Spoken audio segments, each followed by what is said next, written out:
Hello, hello, and a big hello. Aayirathil Oruvan. Now, the question that's been plaguing my mind ever since I 3/4 saw this film has been, how on God's blooming earth did this get past the censor board?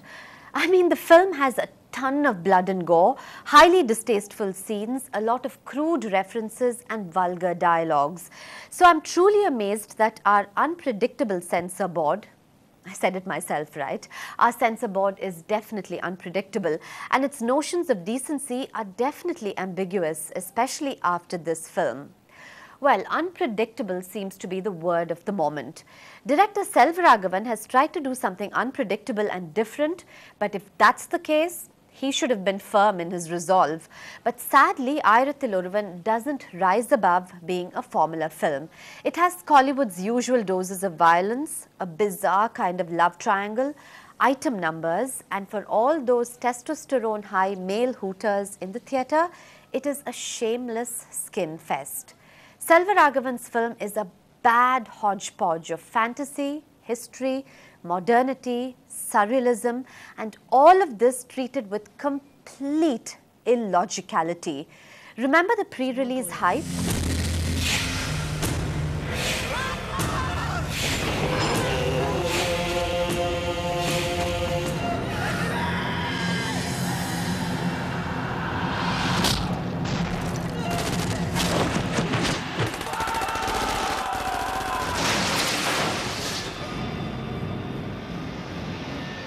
Looks very intriguing and grand, yeah? Don't be fooled, because honestly, I felt cheated and insulted as a viewer to be presented such unintelligible fare. This is the story, okay? A motley group of an ex-army-man, some soldiers, and a couple of very attractive archaeologists, Andrea and Rima Sen, are on a quest for some kind of a long-lost Chola kingdom. Andrea, called Lavanya in the film, has joined them because her father, Pratap Potan, an archaeologist himself, has disappeared while in quest of the same Chola kingdom. So Andrea thinks that by joining this party of Indiana Joneses, she will be able to find her father. Helping these intrepid discoverers is a band of labourers headed by Sukumar, Karthi, the reason behind my enduring the film until some time after the interval.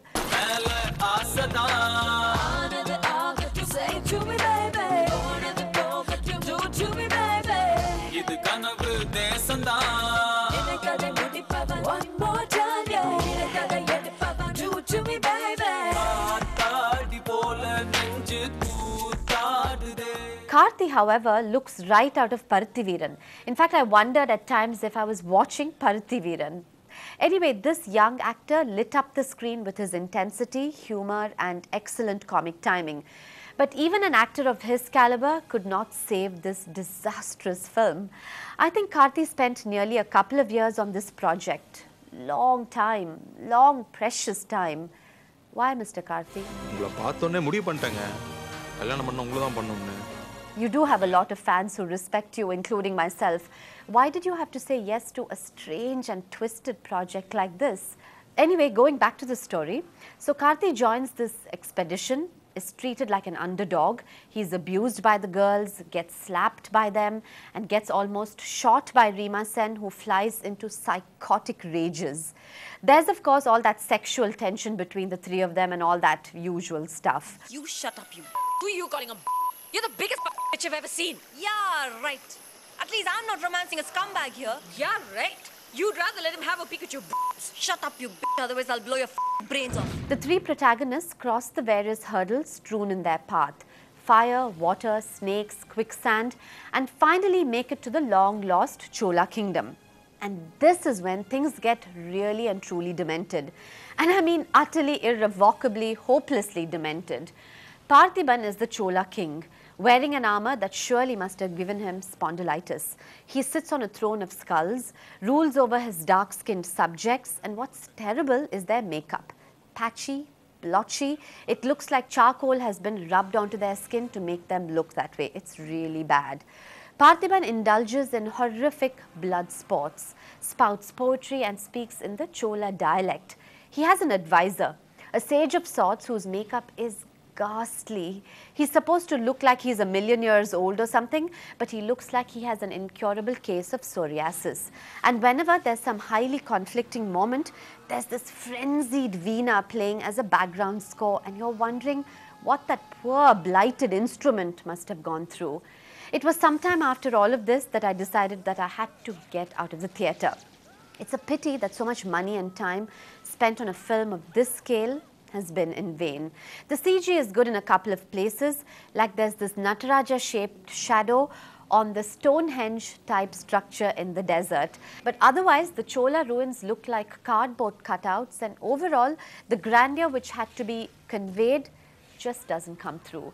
It's a very delusional movie, you know, highly delusional, and that's what I have to say. Coming up is another movie I would not recommend, Chance Ve Dance, but after Aayirathil Oruvan, it almost seems wonderful in comparison. And I forgot to mention, Aayirathil Oruvan is loud, it's deafeningly loud. There are these scenes when you feel like there's some giant rattle in your head, like some tempestuous battle is being fought between your eyebrows. You know, I'm trying to get as graphic as I can to help you make that crucial decision when you think to see or not to see. See you in just a bit.